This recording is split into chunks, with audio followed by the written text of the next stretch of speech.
specifically of danger to women's welfare and well-being and to their families. And how do these budget provisions, most of which are cuts that we'll be speaking about tonight, impact women's economic security and their opportunity to prosper? And I think we'll start with Cindy.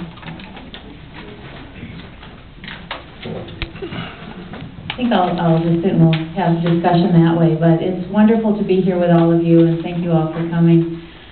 There are a lot of things in this budget that affect women, some of it very directly and some of it indirectly because it affects all of us. It affects families, it affects our children.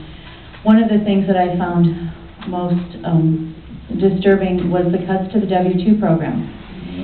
W-2 has been in our state since 1997. And since that time, women have been getting $673 a month, no matter the size of their family or cost of living changes or anything like that.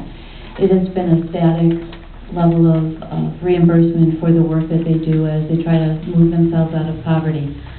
This budget cuts that $673 a month by $20. So they'll get $653 a month. $653 a month. The outcome of women on W-2 has not been very optimistic. Women, after they leave the W-2 program, often stay in poverty. Many we just lose to the rolls, but these aren't just women. These are mothers, and these are mothers with responsibilities that they have children. And I know as a nurse that one of the leading indicators of good outcomes is not living in poverty. Poverty and bad health go hand in hand. And if we really want to improve people's health, we need to help them move out of poverty.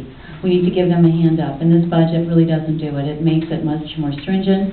There are more sanctions in there. The sanctions mean that if a mom takes time off to take care of a sick child or for her own illness, she can be sanctioned from W-2 of the payment that she gets, so that $653 could easily drop to less than $600 a month. And after W-2 started in the 1990s, we saw an increase in women living in poverty, an increase in women and families in homeless shelters. I think it's something that we need to be concerned about and often ashamed of. I'm ashamed of it, that we're not doing more to help our women and children move out of poverty and have a much more successful life. So there's that. There's a $500 million cut to the medical assistance program. Those are the programs that deal with badger care, family care, and senior care. And we have women in all of those programs, so it will affect women. In family care specifically, there's been a cap on enrollment. And in Milwaukee County, we've been enrolling, I believe it's 120 seniors a month. There's a cap on that now. So as seniors are eligible to enter into family care, which allows them to stay in their home in a least restrictive environment and get the assistance they need to be as independent as possible, well, that's not going to happen now. So people have been been advised to spend down so they can qualify for family care, and now the program has been capped. The only way people will get into it is if someone dies or someone moves away. So that's real concerning, and there's been a lot of discussion on senior care. What's my timing? Because I know I could go on here for like 3 hours. Am I there now? Okay, well then there's education too. I mean, the assault on public education is especially egregious. Earlier today, I was at the Public Policy Forum listening to a panel of business experts on the impact of this budget on the business economy in our state, business environment in our state, and how do we grow jobs looking at what's in the budget. And there were things that some of the panelists thought were really good for growing jobs, but across the board, political persuasion didn't matter. They were really, really concerned with the cuts to education. That how are we going to grow jobs? How are we going to pull people out of poverty if we cut education? And we're cutting it from early childhood through high school and after high school in the technical colleges and the university systems. They all agree, too, that poverty is not good for business. It's not good for developing states, developing communities, and developing cities. And we're doing nothing to pull people out of poverty. And many, many, many, many of the people in poverty that we're talking about are mothers and children. So the budget has there's a lot of meanness in it. Yeah. If we're looking at what do we value as a state, it doesn't reflect well on our values. It doesn't reflect well on valuing education, on valuing healthcare, and valuing our most vulnerable citizens. And I'll have more to say, but I'll pass the mic on now. Well, for me, I don't really know where to start because I actually get really upset when I start talking about the budget and how things are being proposed to everyone. For me personally, I can say that it shatters a lot of different things. As stated before, I've been in and out of a lot of different things for the past 10 years, partially because when my son was in kindergarten, first grade, I started to have a lot of issues. And at that time, I began to lose a lot of jobs because I did not have the paid sick days or time that I could take off of work because he has mental health issues, which gave behavioral issues in school and a lot of different things needed to be taken care of. I didn't have that time. I worked a first shift job and I had a son who was in first grade. I lost a lot of jobs at that time, and right now it's a little more stable, but I'm also taking on the fact that when I got out of high school, a high school diploma was excellent. I could do just about anything I wanted to do with just a high school diploma. But at this time, I'm battling not only with people who don't have a high school diploma or only have a high school diploma, but I'm in the job market with people who have lost their jobs due to companies picking up and leaving Wisconsin, and they have master's degrees and PhDs. So who do you think's not going to get the job?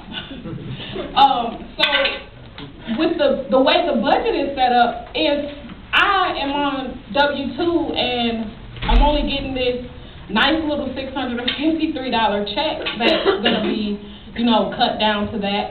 And the way the budget is set up, they're not going to be able to go and get more education. They're only going to be able to get a job.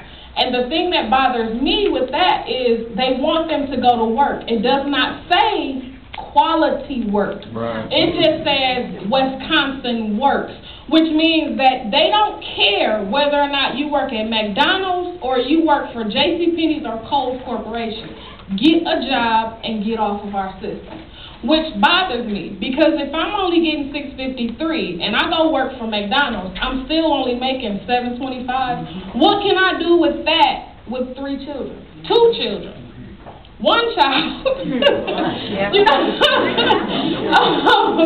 Because in the state of Wisconsin, in Milwaukee alone, we look at the fact that rent for a quality apartment is $575 or better.